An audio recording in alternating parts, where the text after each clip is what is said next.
പുതിയ ചേസിന് തന്നെ 35 ലക്ഷം രൂപയോളം വരുന്നുണ്ട്. ചേസ് മാത്രം. അതിൽ ബോഡി കെട്ടി രജിസ്റ്റർ ചെയ്ത് വരുമ്പോഴേക്കും നല്ലൊരു തുക വരും. ഇതെന്ന് പറഞ്ഞാൽ എങ്ങനെ പോയാലും ഒരു 20 രൂപയ്ക്ക് ബോഡിയും കെട്ടി അവിടുത്തെ രജിസ്ട്രേഷൻ എല്ലാം കഴിഞ്ഞ് 2016 മോഡൽ എന്നൊക്കെ പറയുമ്പോൾ ഇവിടെ മോഡലുള്ളൊരു വണ്ടിയാണ്. നമ്മളിപ്പോൾ 10ന് മുകളിലായിട്ടുണ്ട് രാജസ്ഥാൻ വണ്ടികൾ തന്നെ. തമിഴ്നാട്ടിൽ നമുക്കറിയാം ബസ് കോടീശ്വരനായിട്ട് ബസ് മുതലാളി അറിയപ്പെടുന്നത്. ഈ കോവിഡിന് ശേഷം നമ്മുടെ കേരളത്തിലെ ബസ് മുതലാളിമാരെല്ലാം അവർ ദാരിദ്ര്യത്തിൻ്റെ വക്കിലാണ്. അഭിമാനം മാത്രം ഉള്ള കാരണം മാത്രം ഈ പ്രസ്ഥാനമായിട്ട് മുമ്പോട്ട് പോകുന്നു. ഒരു ദിവസം 1500-2000 രൂപയെങ്കിലും കയ്യിൽ നിന്ന് വണ്ടിയിലിട്ട് കൊടുത്താൽ മാത്രമേ വണ്ടി ഓടാൻ പറ്റുള്ളൂ. എൻ്റെ പിന്നിൽ കാണുന്നത് ഒരു രാജസ്ഥാൻ രജിസ്ട്രേഷൻ ബസ്സാണ്. ഇപ്പം നമ്മുടെ കേരളത്തിൽ ഒരുപാട് രാജസ്ഥാൻ രജിസ്ട്രേഷൻ ബസ്സുകൾ കൊണ്ടുവന്ന് പണിയുന്നുണ്ട്. രണ്ടാമത് ബോഡി കിട്ടി വീണ്ടും നമ്മുടെ സർവീസിൽ വരുന്നുണ്ട്. അപ്പോൾ ഇത് കോട്ടയത്തുള്ള മറ്റം എന്ന് പറയുന്ന വർക്ക്ഷോപ്പിലാണ്, ബോഡി ബിൽഡിംഗ് വർക്ക്ഷോപ്പിലാണ് നമ്മളുള്ളത്. അപ്പോൾ അവിടെയുള്ള ചേട്ടനോട് നമുക്ക് ജോർജ് ചേട്ടനോട് ചോദിക്കുന്നത് എന്താണ് സംഭവം, എങ്ങനെയാണ് ഈ രാജസ്ഥാൻ ബസ് ഇവിടെ വരുന്നതെന്ന്. ജോർജ് ചേട്ടാ, എന്താണ് ഈ രാജസ്ഥാൻ ബസ്സിൻ്റെ സംഭവം, എങ്ങനെയാണ്? പ്രധാനമായിട്ട് BX6 വണ്ടികളാണ് ഇപ്പം പുതിയതായിട്ട് വരുന്നത്. ആ വണ്ടികൾ കംപ്ലൈൻറ്റുകൾ കാരണം യാത്ര മുടങ്ങിപ്പോകുന്നു. അപ്പോൾ അതുപോലെ തന്നെ വണ്ടിക്ക് ഡീസൽ മൈലേജ് കുറവാണ്. ഇത് നടത്തുന്നവർക്ക് ഇത് നഷ്ടത്തിൽ പോകുന്ന കാരണമാണ് BX6 വണ്ടികൾ എടുക്കാനായിട്ട് താല്പര്യപ്പെടുന്നില്ല. അപ്പോൾ പഴയ വണ്ടികൾ മാക്സിമം അവരത് റീകണ്ടീഷൻ ചെയ്തുകൊണ്ടാണ് ചെയ്യുന്നത്.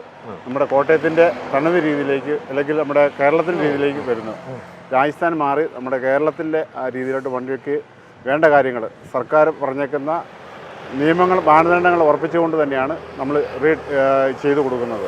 ഇപ്പോൾ നമ്മൾ എന്തൊക്കെ മാറ്റങ്ങളാണ് ഇപ്പോൾ എങ്ങനെയാണ് ചേസ് നിർത്തി പണിയാണോ, ബോഡി മൊത്തം പൊളിച്ചാണോ പണിയാണോ, എങ്ങനെ പണിയണം? അതിൻ്റെ പ്രധാനമായിട്ട് അതിൻ്റെ പഴയ ഭാഗങ്ങൾ എന്തെങ്കിലും പോയിട്ടുണ്ടെങ്കിൽ അത് കംപ്ലീറ്റ് മാറ്റി ആംഗ്ലറും അതുപോലെ തന്നെ പൈപ്പുകളും കംപ്ലീറ്റ് മാറ്റിക്കൊണ്ട് നമ്മുടെ ഇവിടുത്തെ മോട്ടോർ വെഹിക്കിൾ ആക്ട് പ്രകാരം സ്ട്രോങ് ആയിട്ട് അവർക്ക് വണ്ടിക്കാർക്ക് ഒരു 10 വർഷം കൂടെ ഓടിക്കാവുന്ന കിട്ടത്തക്ക രീതിയിൽ ബലപ്പെടുത്തി കൊടുക്കുകയാണ് പ്രധാനമായിട്ട് ചെയ്യുന്നത്. ഇപ്പോൾ അവർ ബോഡിക്കാണെങ്കിലും അവിടെ GI തകിടുകളാണ് ഉപയോഗിക്കുന്നത്. നമ്മളതെല്ലാം മാറ്റി അലൂമിനിയം തകിടുകൾ ഇട്ട് കഴിഞ്ഞാൽ വണ്ടിക്ക് തുരുമ്പുകളോ യാത്രക്കാർക്ക് സേഫാണ്. അങ്ങനെയുള്ള കാര്യങ്ങളാണ് നമ്മൾ ചെയ്തു കൊടുക്കുന്നത് പ്രധാനമായിട്ട്.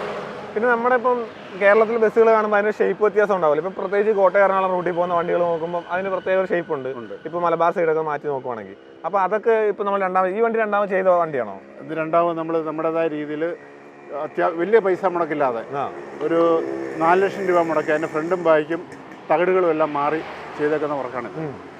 അപ്പോൾ ഇത് ഏകദേശം എത്ര വർഷം പഴക്കമുള്ള വാഹനങ്ങളായിരിക്കും നമുക്ക് ഇങ്ങ് കൊണ്ടുവരുന്ന ബസ്സുകൾ? ഇവിടെ കൊണ്ടുവരുന്ന കൂടുതൽ 2017 മുമ്പുള്ള BX6 വരുന്നതിന് മുമ്പുള്ള വണ്ടികളാണ് എല്ലാം കൊണ്ടുവരുന്നത്. വർക്ക്ഷോപ്പിൽ വേറെ വണ്ടിയുണ്ടോ? വർക്ക്ഷോപ്പിൽ നിലവിൽ വണ്ടി 2 എണ്ണം കൂടെ ഇപ്പോൾ കിടപ്പുണ്ട്. ഒന്ന് പണിതുകൊണ്ടിരിക്കുന്നു, ഒന്ന് പണി സ്റ്റാർട്ട് ചെയ്തിരിക്കുന്നു. ഓക്കെ, അപ്പോൾ നമുക്കത് അതെല്ലാം കൃത്യമായിട്ട് നോക്കാം. ഇതിൻ്റെ കാര്യങ്ങൾ പയ്യനാണ്, നമ്മുടെ വർക്ക്ഷോപ്പിൻ്റെ ഇതിൻ്റെ ലൈസൻസും കാര്യങ്ങളെല്ലാം പയ്യനാണ്. നമ്മൾ ഏറെക്കുറെ മകനെ നമ്മളെ ഏൽപ്പിച്ചിരിക്കുകയാണ് കാര്യങ്ങളെല്ലാം.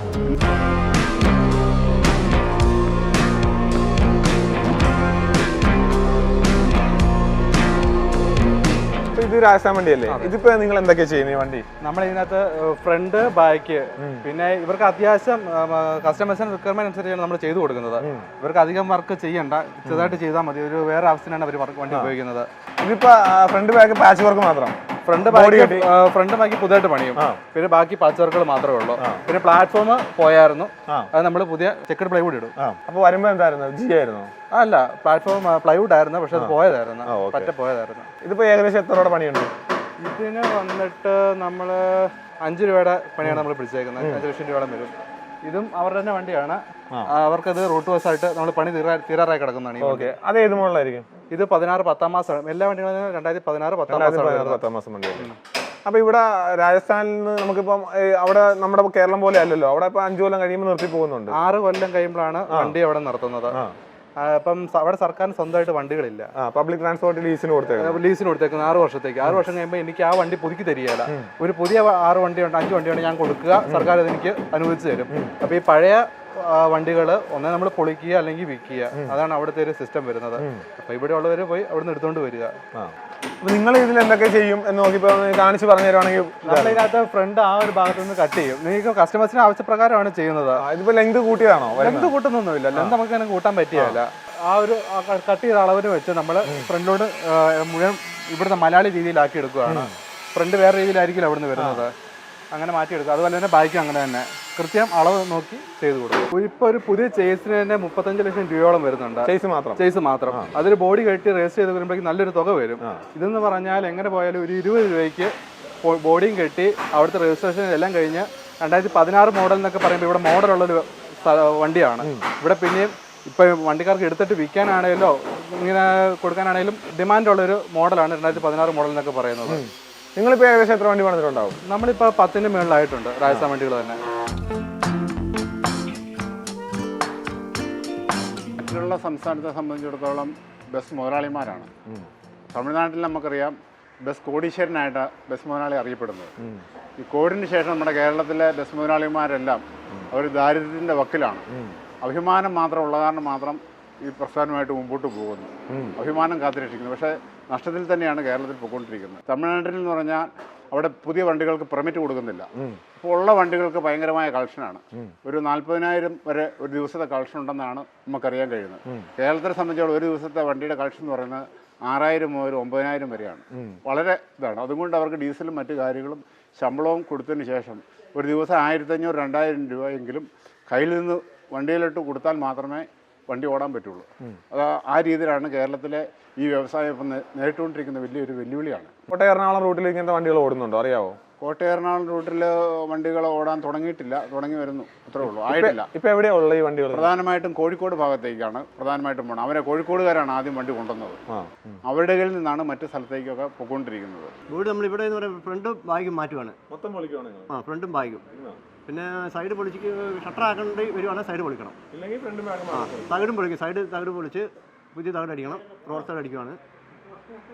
പിന്നെ അങ്ങനെ മാറ്റങ്ങളെല്ലാം മാറ്റങ്ങൾ വരുത്തി പെയിന്റ് കയറുന്നു. പിന്നെ പ്ലാറ്റ്ഫോം ഒക്കെ പോയതാണെങ്കിൽ പ്ലാറ്റ്ഫോം മാറണം.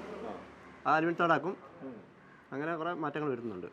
ഫുള്ളായിട്ട് പൊളിച്ച് പണിയുന്നില്ല. പണിയണമെന്നുണ്ടെങ്കിലാണ് നമ്മൾ മൊത്തം പൊളിച്ച് പണിയും.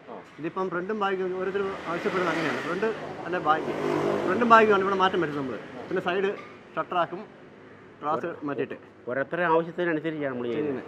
അപ്പോൾ ഒരു വണ്ടി കൊണ്ടുവന്നതിന് ഇപ്പോൾ രാജസ്ഥാൻ വണ്ടി കൊണ്ടുവന്നതിന് നമുക്കത് റൂട്ടിൽ ഇറക്കാൻ പറ്റുന്ന രീതിക്കാക്കണമെങ്കിൽ എത്ര ദിവസത്തെ പണിയുണ്ടാവും? എന്തൊക്കെ പണിയുണ്ടാവും? എത്ര ദിവസത്തെ പണിയുണ്ടാവും? എങ്ങനെയാണല്ലോ 1 മാസം പിടിക്കും. 1 മാസം 20 ദിവസം കൊണ്ട് നമുക്ക് തീർക്കാം. എന്നാന്നുള്ള പണി അറിഞ്ഞാലോ. പണിയുടെ ഇതനുസരിച്ചാണ്. ഫ്രണ്ടും പിന്നെ മടക്കലോറൊക്കെ വരുന്നുണ്ട്. അങ്ങനെയൊക്കെ വരുമ്പോൾ താമസം.